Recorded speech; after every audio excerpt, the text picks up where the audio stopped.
Hi everyone, welcome to the teachers Haryana. तो भाई आज की यह वीडियो स्पेशली जो भी बच्चे एच टेट की तैयारी कर रहे हैं या फिर हरियाणा सीईटी मेंस की तैयारी कर रहे हैं, तो आपके लिए तो यह वीडियो सोने पे सुहागा है। ऐसी वीडियो किस्मत से ही आगे आती हैं, बार बार नहीं मिलती। हरियाणा सीईटी की जो प्री होता है उसकी तैयारी कर रहे हो तो भी आपके लिए यह वीडियो रामबाण साबित होगी। सीईटी की तैयारी कर रहे हो, एच टेट की तैयारी कर रहे हो या फिर जो भी एग्ज़ाम जहाँ पर हरियाणा जीके आती है, तो लिख कर ले लो। यदि कोई भी बच्चा इस वीडियो को, इस लेक्चर को ध्यान से सुनेगा तो भाई कुछ ना कुछ इस लेक्चर से लेके जाएगा 101%। ठीक है, तो चलो शुरू करते हैं। चलिए, काफ़ी प्रश्न कराऊंगा। हो सकता है कि प्रश्न आपके 200 हो जाएं, 300 हो जाएं। ठीक है, बीच में लाइक शेयर सब्सक्राइबर ऐसी बातें नहीं करेंगे, वीडियो के आखिर में ही करेंगे क्योंकि जानता हूं आपका टाइम काफ़ी इंपॉर्टेंट है। सबसे पहला प्रश्न, बुनकरों का शहर कौन सा है? तो भाई पानीपत है आपका बुनकरों का शहर। क्यों कहा जाता है? क्यों? कंबल यहाँ के काफ़ी फेमस है, कंबल। ठीक है, जो भाई कंबल हैं काफ़ी फेमस हैं, मिलिट्री फौज सभी जगह जाते हैं, इनफैक्ट दूसरे देश में भी जाते हैं यहाँ के कंबल। तो बुनकरों का शहर कहा जा सकता है। कंबल कहाँ बनते हैं, कंबल कहाँ के फेमस है, कंबल उद्योग हरियाणा में कहाँ पर है? तो जितने प्रश्न हैं तो वह कि उनका सभी का आंसर क्या आएगा आपका? पानीपत। ठीक है साहब। दूसरी बात क्या है, पानीपत जिला कब बना था? तो पानीपत जिला बना था 1 नवंबर 1989 को। लेकिन 1989 से अगले ही साल 90-91 में क्या किया गया, इसको जिला का जो दर्जा दिया था उससे हटा दिया गया और यह निकाला था करनाल से, तो इसको दोबारा करनाल में मिला दिया गया। और फिर 91-92 में क्या हुआ, इसको दोबारा से जिला बनाया गया। तो प्रश्न आपका इस प्रकार से भी आ सकता है कि हरियाणा का एकमात्र वह कौन सा जिला है जिसको 2 बार जिला बनाया गया? तो कौन सा है भाई? वो पानीपत है। काफ़ी इंपॉर्टेंट है, इस वजह से आप ध्यान रखेंगे इस चीज़ ने। ठीक है, अच्छा पानीपत पाणिनि ऋषि के नाम पर पड़ा है, इसका नाम पानीपत। और जो पांडवा ने 5 गांव मांगे थे, सोनीपत पानीपत, यह दोनों गांव इसमें थे, मतलब पानीपत भी इसमें था। पाणिनि ऋषि के नाम पे इस पर पड़े हैं। ओके साहब। अच्छा, इसके अलावा और क्या क्या खास बात है? जो अपने पानीपत के 3 युद्ध हुए हैं वो भी आपके पानीपत में ही हुए हैं। काफ़ी इंपॉर्टेंट है। कब कब हुए हैं? पहला 1526, दूसरा 56 और तीसरा 1761। 3 युद्ध हैं, तीनों काफ़ी इंपॉर्टेंट हैं। इसी यूट्यूब चैनल पर वो भी करवा रखे हैं या आप कहीं पर भी देख सको, तो काफ़ी इंपॉर्टेंट है। ठीक है, तो इस प्रकार से आप भी याद करने की कोशिश किया करो। जब एक क्वेश्चन आवे तो उसके साथ 2-4 क्वेश्चन और निकाल लिया करो। दूसरा प्रश्न आपका, हरियाणा दिवस कब मनाया जाता है? तो साहब 1 नवंबर को। क्यों मनाया जाता है? क्योंकि 1 नवंबर सन 1966 को पंजाब से अलग हुआ था हरियाणा। ओके साहब, तो इसी दिन को हम मनाते हैं हरियाणा दिवस के रूप में। हर साल 1 नवंबर को, 1 नवंबर को क्या मनाते हैं? हरियाणा दिवस। काफ़ी इंपॉर्टेंट है। पर किससे अलग हुआ था? पंजाब से अलग हुआ था। ठीक है, कौन अलग हुआ था? हरियाणा। जब अलग हुआ तो उस टाइम पे जितना क्षेत्र था, कितना दिया गया था हरियाणा को? 44,212 वर्ग किलोमीटर। आज कितना है? आज भी सेम है, लेकिन ये है कितना था वैसे? तो ध्यान रखो, लगभग 35%, 34 दशमलव कुछ परसेंट था, लेकिन मोटा मोटी 35% मान लो कि 35% हिस्सा हमें मिल गया था जब हम पंजाब से अलग हुए थे। ठीक है, काफ़ी इंपॉर्टेंट है। चलो, राज्य का राजकीय पक्षी कौन सा है? तो काला तितर। यदि पूछ लूँ पशु, तो एक बात ध्यान रख लो, पशु पूछूं या पक्षी पूछूं, दोनों के आगे आएगा काला तितर। सॉरी, दोनों के आगे आएगा काला। अब पशु पूछ लूँ तो आएगा हिरण, क्योंकि हिरण उड़ तो सकता नहीं, तो पशु है वो, तो काला हिरण। और पक्षी पूछ लूँ तो काला तितर। काफ़ी इंपॉर्टेंट है, हल्के में मत लेना बस आप इस चीज़ को। तिलियार नामक पर्यटक स्थल कहाँ पर है? तो तिलियार भाई आपका रोहतक में है। तिलियार बहुत सारे गए भी होंगे घूमने के लिए तिलियार। ठीक है, लगभग 123 एकड़ में इसको बनाया गया है तिलियार को। ठीक है, 123 एकड़ में, मतलब बताते ऐसे हैं कि 123 एकड़ में है। और कहाँ पर है ये? यह साहब आपका दिल्ली बाईपास पर है। जो चौक है, मुझे चौक का नाम ध्यान नहीं, जहाँ से एक तरफ झज्जर की तरफ जाते हैं, एक तरफ शहर के अंदर आते हैं, और वह भी एक्चुअल है बाईपास, लेकिन जो पुल क्रॉस करते हैं जो दिल्ली की तरफ जाते हैं, तो भाई वहाँ पर है ये। ठीक है, एमडीयू रोहतक में ही है साहब। कब बनी थी एमडीयू? महर्षि दयानंद यूनिवर्सिटी। कब बनी थी? 1976, याद रख लो। ठीक है, 1976 1976 में बनी थी। ठीक, इससे 20 साल पहले बन गई थी आपकी KU के कुरुक्षेत्र यूनिवर्सिटी कुरुक्षेत्र। कब बनी थी साहब ये? 1956 में।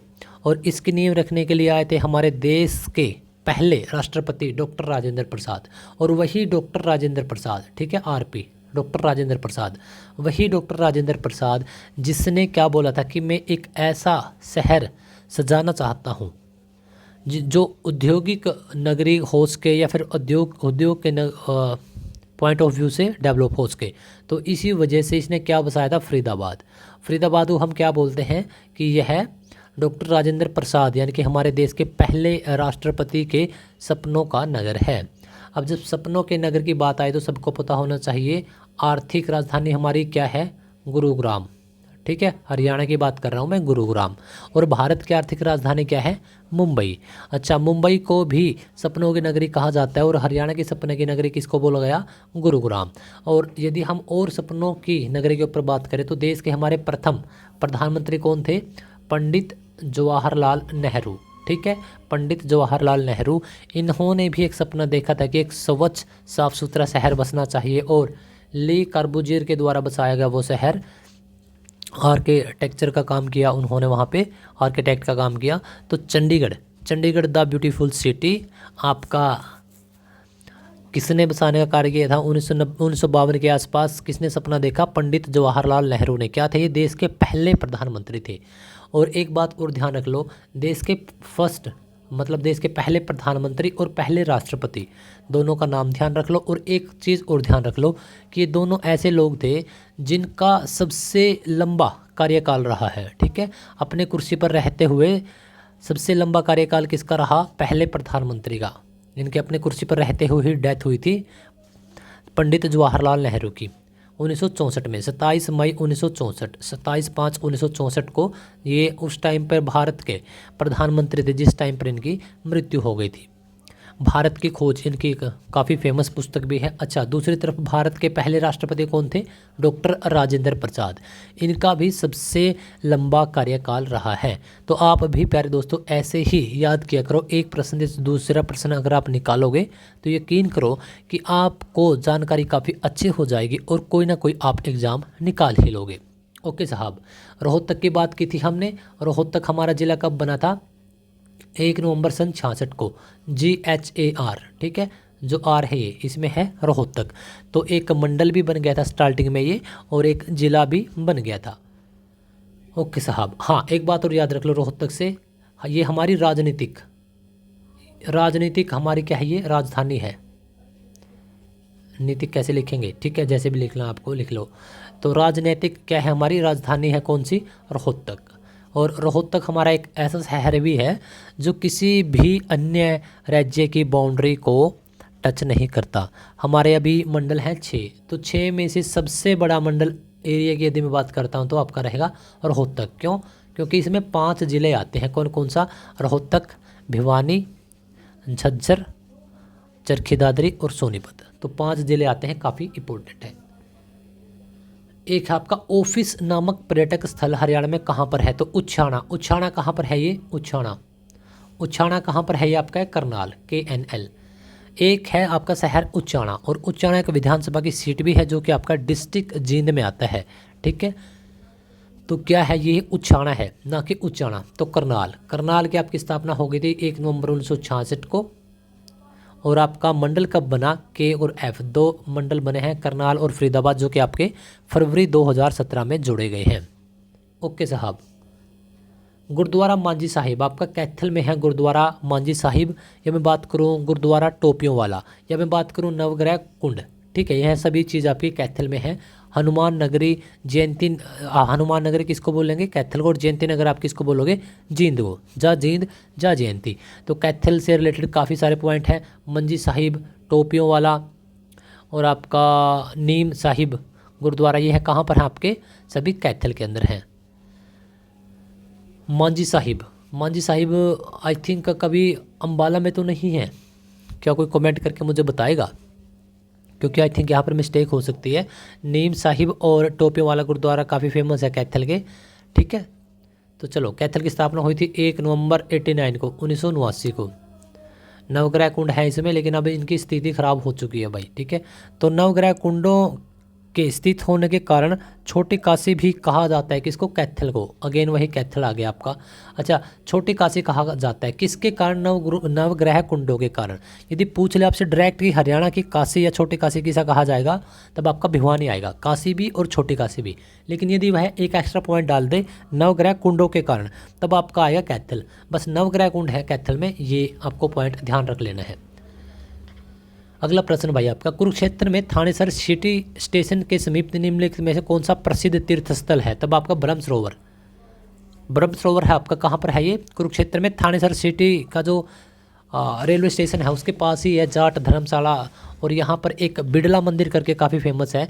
बिड़ला मंदिर की क्या खास बात है कि यहाँ पर गीता के श्लोक इसकी सभी चारों दीवारों पर लिखे हुए हैं, इस वजह से फेमस है। ब्रह्म सरोवर पर एक मेला लगता है, अभी आजकल यह मेला लगा हुआ है, कौन सा बताओ, कौन सा मेला। तो यहाँ पर लगता है आपका गीता जयंती, ठीक है, गीता जयंती। गीता जयंती हर वर्ष कुरुक्षेत्र का जो ब्रह्म सरोवर है यहाँ पर आयोजित किया जाता है। लगभग 20 दिनों का, लगभग पहले 15 दिनों का किया था, फिर 18 दिन का, लेकिन अब की बार 20 दिन का बोला गया कि इतने दिन का प्रोग्राम होगा। इसमें अलग अलग कई स्टेट से कलाकार भी आते हैं जो वहाँ की संस्कृति को दिखाते हैं, और यहाँ पर प्रदर्शनी भी लगती है। तो काफ़ी एक अच्छा मेला है। यदि आप कभी नहीं आए हैं तो एक बार तो ज़रूर आइएगा। हरियाणा के कैथल से कुछ दूरी पर किस महापुरुष की समाधि है जहाँ प्रत्येक वर्ष दशहरे पर ये भारी मेला लगता है, तो बाबा लदाना है, ये डिस्ट्रिक्ट कैथल के अंदर है। किस वजह से फेमस है, पशुओं के लिए। यहाँ पर बोला जाता है कि यदि किसी जो गाय है या भैंस है बछड़े या कटड़े को नहीं लगा रही, या फिर दूध नहीं दे रही, या फिर मतलब कुछ भी उसको हारी बीमारी या कोई प्रॉब्लम है, तो यहाँ पर जाओ, प्रसाद लेके जाओ, बिल्कुल साथ के साथ आराम लगेगा, ठीक है। राजघाट गुरुद्वारा कहाँ पर है, काफ़ी इंपॉर्टेंट है, कुरुक्षेत्र में। जितने आपके आते हैं 5वीं पातशाही, 6ठी पातशाही, 7वीं, यह सब की कहाँ पर है आपके, लगभग आपके सभी कुरुक्षेत्र में है। कुरुक्षेत्र जिला कब बना था प्यारे दोस्तों आपका, 1973, 1973 में बना था। किससे अलग हुआ था, अम्बाड़ा से अलग हुआ था। अभी इसमें क्या है, विधानसभा की कितनी सीटें हैं, 4। क्या इसके नाम पर लोकसभा की सीट है, हाँ बिल्कुल है, इसके नाम पर लोकसभा की सीट। इससे ऊपर किसके, अम्बाड़ा। तो अम्बाड़ा और कुरुक्षेत्र ऊपर, ये दो लोकसभा की काफ़ी इंपॉर्टेंट सीट है। अम्बाड़ा भी है, अम्बाड़ा आरक्षित है, और एक सिरसा आरक्षित है, कुरुक्षेत्र, ठीक है। अच्छा, एक बात ध्यान रख लेना कि कुरुक्षेत्र अब क्या है, आपकी सीएम सिटी है, सीएम सिटी, सीएम या सीएम डिस्ट्रिक्ट मिल सकता है आपको। सीएम सिटी आपका रहेगा लाडवा, जो कि एक विधानसभा की सीट है, और आपका सीएम डिस्ट्रिक्ट रहेगा आपका कुरुक्षेत्र। ओके, चलो आगे बढ़ते हैं थोड़ा सा। वर्तमान में हरियाणा की कौन सी विधानसभा चली हुई है, तो भाई 3 डेटा याद रख लो। विधानसभा पूछे तो 15वीं, मुख्यमंत्री पूछे 11वें नंबर का, और कौन सी बार बने हैं, दूसरी बार, ठीक है। विधानसभा कौन सी, 15वें नंबर की। तो 3 डेटा है, याद रख लो, यहीं से आपका प्रश्न फंसेगा। अगला प्रश्न काफ़ी इंपॉर्टेंट है, भिवानी टेक्सटाइल मिल की स्थापना कब हुई, 1937 में हुई थी। इसका क्या काम है कि यह है मिल देश की प्रमुख रेडीमेड वस्त्र बनाने वाली कंपनियों को क्या करते हैं, कपड़ा सप्लाई करती है। अगला प्रश्न है आपका, मध्यकालीन भारत में पिंजौर का यादवेंद्र गार्डन को किस नाम से जाना जाता था, तो मुगल गार्डन के नाम से जाना जाता था। अच्छा, इसके क्या क्या खास पॉइंट है अभी देखते हैं। पहला पॉइंट है, इस गार्डन को उत्तर भारत का नंदनवन भी कहा जाता है, काफ़ी इंपॉर्टेंट पॉइंट हो गया। दूसरा क्या है भाई, इसका जो नाम रखा है वो, इस गार्डन का नाम पटियाला रियासत के महाराजा यादवेंद्र गार्डन के नाम पर रखा गया। तीसरी क्या बात है कि 17वीं शताब्दी में औरंगजेब के वास्तुकार फिदाई खान ने इस गार्डन को बनाया था। फिदाई खान का नाम इंपॉर्टेंट है, डबल मार्क कर लेना। चलो अगला प्रश्न, हरियाणा विधानसभा का सदस्य बनने के लिए कितनी उम्र होनी चाहिए। मैं बात कर रहा हूँ हरियाणा विधानसभा का सदस्य बनने के लिए, काफ़ी इंपॉर्टेंट है। तो 25 साल का होना चाहिए भाई, सिर्फ 25 साल का, जी हाँ साहब 25 साल का ही होना चाहिए, ठीक है। किसके बात कर रहा हूँ मैं, विधानसभा का सदस्य बनने के लिए बात कर रहा हूँ। सरपंच के लिए आपको 21 साल का होना चाहिए, ठीक है, लेकिन वोट डालने के लिए आपके 18 साल होनी चाहिए। वोट के लिए 18, सरपंच बनने के लिए 21। अच्छा, लड़की की शादी के लिए 18 और लड़के के लिए 21, ठीक है। तो दोनों इम्पोर्टेंट हैं, इस वजह से आप याद रख पाओगे। प्रधानमंत्री बनने के लिए भी 25 साल, मिनिमम 25 साल, और मैक्सिमम कितनी भी उम्र हो सकती है। अभी कोई लिमिटेशन नहीं है। हरियाणा का मुख्यमंत्री बनने के लिए उम्मीदवार की कितनी, वही बात हो गई, एमएलए बन लो। अब मुख्यमंत्री है तो वह क्या है, एक्चुअल में है तो एक एमएलए, ठीक है। 1966 में हरियाणा में विधानसभा की कितनी सीटें आरक्षित थी, 1966 में। अब एक डेटा बताता हूँ मैं आपको, 1966 में हमारे पास कुल कितनी सीटें थी, 54, और 10 थी आपके आरक्षित। 1967 में, ये 66 की बात है, अगले ही साल 67 में ये सीटें बढ़ा के कर दी गई थी 81 और ये कर दी गई थी 15। तो ठीक 10 साल के बाद 1977 में क्या किया गया, ये सीटें 90 हो गई और आरक्षित हो गई आपकी 17। तो 1977 में जो सीटें 90 हो गई थी हरियाणा विधानसभा की, आज 2025 में ये वीडियो शूट कर रहा हूँ तो अभी भी सीट इतनी ही है, कितनी है 90, और आरक्षित कितनी है, जितनी उस टाइम पे थी 17। तो 3 इंपॉर्टेंट डेटा है। लेकिन क्वेश्चन कैसे आएगा, पूछ लेगा कि साहब 1966 में जनरल कैटेगरी की विधानसभा की कितनी सीटें थी, तो 54 में से 10 घटा दो, 44। कितने बच गया भाई, 44। यहाँ लिखते हैं अब 44 रेड में। 1967 में जनरल कैटेगरी की आपकी 66 और 1977 में आपकी 73। आज कितनी है जनरल की, 73।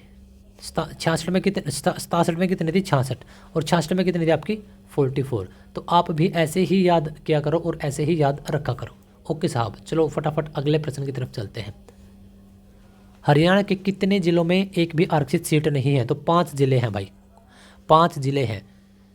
कौन कौन से हैं, एक तो जो सबसे नया जिला है चरखी दादरी, एक जो जनसंख्या में सबसे कम है, कौन सा आपका, पंचकुला, एक जो एरिया में सबसे कम है आपका फरीदाबाद, और एक रहेगा आपका डबल एम, मेवात और महेंद्रगढ़। तो ये 5 जिले ऐसे हैं जिसमें हरियाणा में विधानसभा की एक भी सीट आरक्षित नहीं है। कुल कितने जिले हैं, 22। तो 22 में से 17 सीटें हैं जो कि आरक्षित हैं, प्रत्येक जिले में एक सीट। तो इसी वजह से 90 सीटें कुल, उसमें से 17 सीटें आपकी आरक्षित, ठीक है। और आरक्षित कौन कौन से जिलों में है, तो इन 5 को छोड़ दो, बाकी सभी में है, ठीक है। चाहे आप काउंट भी कर सकते हो, पंचकुला में है ही नहीं, अम्बाड़ा में बिल्कुल है, अम्बाड़ा में भी है। अच्छा, अम्बाड़ा में कौन से है, क्या मुलाना है, यमुनानगर में भी है, कुरुक्षेत्र में भी है, आगे आपका करनाल में है, पानीपत में है, सोनीपत में है, कैथल में है, ठीक है। तो इस प्रकार से सभी में है। अगर मैं आपकी लोकसभा की बात करूँ 1966 में, वो कितनी थी आपकी, ध्यान रख लो 9, और आपके 10 कब हुई, 1977 में। अब आपके दिमाग में क्वेश्चन आ सकता है कि साहब 1977 में ही लोकसभा की सीटें बढ़ी थी और 1977 में ही आपकी विधानसभा की, तो 1977 में एक्चुअल में बढ़ी कैसे थी, तो ध्यान रखो, हमारी जनगणना हुई थी हरियाणा की प्रथम जनगणना 1971 में। तो इसमें क्या हुआ, जो भी जनगणना हुई थी भारत की भी 1971 में और हरियाणा की भी, यानी स्टेट की भी, तो इसी के बेस पर हमारी सीटें निर्धारित की गई थी उस टाइम पर, और यह तब की ऐसी हैं। अभी परिसमन होगा, परिसमन में क्या होता है, सीटें घटती बढ़ती हैं जनसंख्या के आधार पर। हरियाणा विधानसभा के लिए एकमात्र ऐसा कौन सा जिला है जिसके खुद के नाम पर एक आरक्षित सीट है, तो प्यारे दोस्तों यह है आपका झज्जर। झज्जर डिस्ट्रिक्ट एकमात्र ऐसे डिस्ट्रिक्ट है जिसके नाम पर आपकी विधानसभा की आरक्षित सीट है। गीता फुग्गल यहाँ से चुनाव लड़ते हैं, काफ़ी इंपॉर्टेंट है। हरियाणा, अच्छा झज्जर कब बना था, 15/7/1997, यानी 15 जुलाई 1997। और झज्जर के साथ एक और जिला था फतेहाबाद। तो फतेहाबाद और झज्जर 2 डिस्ट्रिक्ट ऐसे हैं जो एक साथ बने हैं कब, 1997 में, काफ़ी इंपॉर्टेंट है। ओके साहब, गीता फुग्गल यहाँ से लगातार चुनाव लड़ती रही हैं और जीत हासिल करती रही हैं। झज्जर जो आपके शहीद हैं, शहीदों का शहर बोला जाता है किसको, झज्जर को, ठीक है। वीरभूमि किसको बोला गया, रेवाड़ी को। और वीर हीरोज आपका बोला गया, वीर हीरोज किसको बोला गया आपका, भिवानी को। और वीर भूमि आपका रेवाड़ी, शहीदों का शहर आपका झज्जर। ऐसे याद किया करो आप भी। हरियाणा की पहली महिला मुख्य सचिव कौन थी, मीनाक्षी चौधरी थी। इसका तो आपको नाम याद रखना ही पड़ेगा, इसके लिए कोई ट्रिक नहीं। अभी हाल ही में किसे BSEH board of school education Haryana का चेयरमैन नियुक्त किया गया, तो डॉक्टर पवन कुमार। BSEH अब लग गए इसको ये बोलने, पहले इसको बोलते थे HBSE। कहाँ पर इसकी स्थापना हुई, स्टार्टिंग में चंडीगढ़। कब हुई थी साहब, 1969 में। लेकिन भिवानी कब ट्रांसफ़र किया गया, 1981 में। तो ऐसे कर आपको भी याद रखना होगा यदि एग्ज़ाम पास करना है। कब स्थापना हुई थी, 1969 में, ठीक है। ट्रांसफ़र कब किया गया? 1981 में। पहले कहाँ पे स्थापना हुई थी? चंडीगढ़ में। और फिर ट्रांसफ़र कहाँ पर किया गया? भिवानी में। इसी वजह से आप बोलते हैं हरियाणा बोर्ड, है ना, कहाँ पर है? भिवानी में है। डॉक्टर जसबीर के अनुसार हरियाणा कृषि के कितने भाग हैं? तो 8 भाग हैं, और यह बहुत बार आपने सुना भी होगा। देश का सबसे पहला ऊंचा पक्षी घर कहाँ पर है? जयंतपाली। जयंतपाली कहाँ पर है प्यारे दोस्तों? महेंद्रगढ़। अच्छा, जो हरियाणा में एक ही आपकी सेंट्रल यूनिवर्सिटी है, जो आपकी केंद्रीय विश्वविद्यालय है हरियाणा में, एक ही वह है आपकी जयंतपाली, जो कहाँ पर आपकी? महेंद्रगढ़ में। 2009-10 में क्या किया गया है? 2009 में शायद यह यूनिवर्सिटी बनी थी, 2010 में शायद इसको स्टार्ट किया गया था। कहाँ पर है? महेंद्रगढ़। वही महेंद्रगढ़ जो आपका 3 तरफ से राजस्थान से घिरा हुआ है, ठीक है। 3 तरफ से घेरता है राजस्थान किसको? महेंद्रगढ़ को। और 3 तरफ से हरियाणा घेरता है दिल्ली को। तो दोनों एक जैसे हैं, तो इसको याद ज़रूर कीजिएगा, ठीक है। प्यारे दोस्तों, आज के इस लेक्चर को हम इतना ही रखेंगे, ठीक है। आपकी कोई भी क्वेरी है आप हमें, क्योंकि एक लंबा फॉर्म, एक लंबी सीरीज हम लेकर चल रहे हैं, आज से स्टार्ट कर दी है, तो आप क्या कर सकते हैं? टेलीग्राम पर जाओ भाई। टेलीग्राम पर कैसे जाओगे? डिस्क्रिप्शन में सबसे ऊपर लिंक मिलेगा अपने टेलीग्राम चैनल का, वहाँ पर जाओ। हमारे कॉन्टैक्ट्स हैं, कोई क्वेरी है, कोई प्रश्न है, आप वहाँ से हमें कॉन्टैक्ट कर सकते हैं। टेलीग्राम चैनल पर ही आपको सभी लिंक्स, वीडियो सब कुछ दिया जाएगा, ठीक है। तो आपका खुद का ध्यान रखो। कभी भी डिमोटिवेशन लगे, तो सभी के साथ होता है कि भाई आज डिमोटिवेट हूँ, आज पढ़ रहा हूँ, आज पढ़ने का मन नहीं है, तो क्या कर सकते हो? उस टाइम पर खुद के साथ संघर्ष मत करो कि भाई पढ़ना ही ज़रूरी है। उस टाइम पर सभी चीज़ें छोड़ दो, ठीक है। कुछ देर माइंड रिलैक्स होगा, तब आप दोबारा कम बैक करो। कोई और प्रॉब्लम आ रही है तो आप डायरेक्टली कॉन्टैक्ट कर सकते हो, क्योंकि खाली पढ़ाना ही एक टीचर का मकसद नहीं होता। मकसद होता है कि उसका पढ़ाया हुआ एक एक बच्चा खुश भी हो और सफल भी हो, ठीक है। तो जो भी आपको अगर कोई प्रॉब्लम आ रही है तो आप डायरेक्टली कॉन्टैक्ट कर सकते हैं, ठीक है। प्यारे दोस्तों, वीडियो को लाइक कर दो, चैनल को सब्सक्राइब कर दो, आपको बहुत ज़्यादा यह वीडियो हेल्पफुल रहेगी, ठीक है। मिलते हैं अगली वीडियो।